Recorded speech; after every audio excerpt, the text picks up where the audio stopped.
እመቤቴን ነው የምላችሁ በህይወቴ እንደዚህ ገጥሞኝ አያውቅም።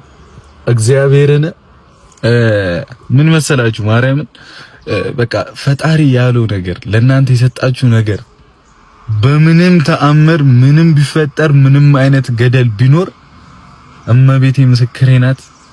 ምን እንደገጠመኝ ላሳያችሁ። ምንም ከናንተ አይወስድም። ጠዋት ላይክ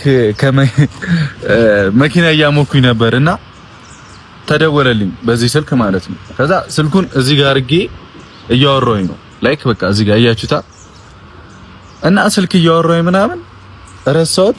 አወራሁት ልጁን በቃ እሺ ቻው ምናምን ተባባልን። አስቡት ፒስታ ነው ቢያንስ 3-4 ኪሎ ሜትር ሄጃለሁ። ማርያምን 3-4 ኪሎ ሜትር ሄጄ ከዛ ፓርክ አድርጌ ምናምን ደረስኩኝ። ልከፍል ስወጣ ስልኬ የለም። ከዛ ትዝ አለኝ በቃ ማርያምን ጥዬዋለሁ አልኩኝ። በቃ ስልኬን ከሰርኩ ምናምን ብዬ ዝም ብዬ ነው አልጠበኩም። ስወጣ አስቡት ከ3-4 ኪሎ ሜትር ሄጄ ማርያምን አገኘው ስልኩ እዚሁ ቁጭ እንዳለ አስቡት።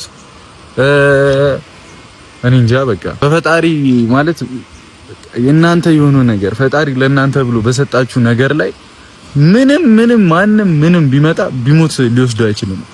ቢያንስ 4 ኪሎ ሜትር እዚህ ጋር ቁጭ ብሎ ስልኩ ያለ ምንም ምክንያት ደረስኩኝ ሳይወርቅ ምናምን። ግርም እመቤቴ በጣም ግርም። በቃ ፈጣሪ ያለላችሁ ነገር በህይወታችሁ ላይ ምንም አንዳች ነገር አይጎድልም። እሱ ከሰጣችሁ ነገር ላይ ማንም ምንም ቢሆን ሊወስድባችሁ አይችልም። ላይክ ጠዋት ከቤት ስነሳ በቃ ሰላም ዋለኝ መንገዴን አደራ ብዬ እመቤቴ ነው የወጣሁት። ግን በቃ እቺ ነገር ገጥማኝ አስተማረኝ። በጣም በትልቁ ነው ያስተማረኝ ማርያም። እና ምን ልላችሁ ነው እኔ በቃ አሁን ማይመስል ነገር ነው አይደል? ሰው ላያምን ይችላል። እንዴት ስልክን ቁጭ አድርገህ እየሄድክ እንዴት ተረፈ ምናምን ልትሉኝ ይችላላችሁ። አስቡት ሳይወርቅ ምናምን።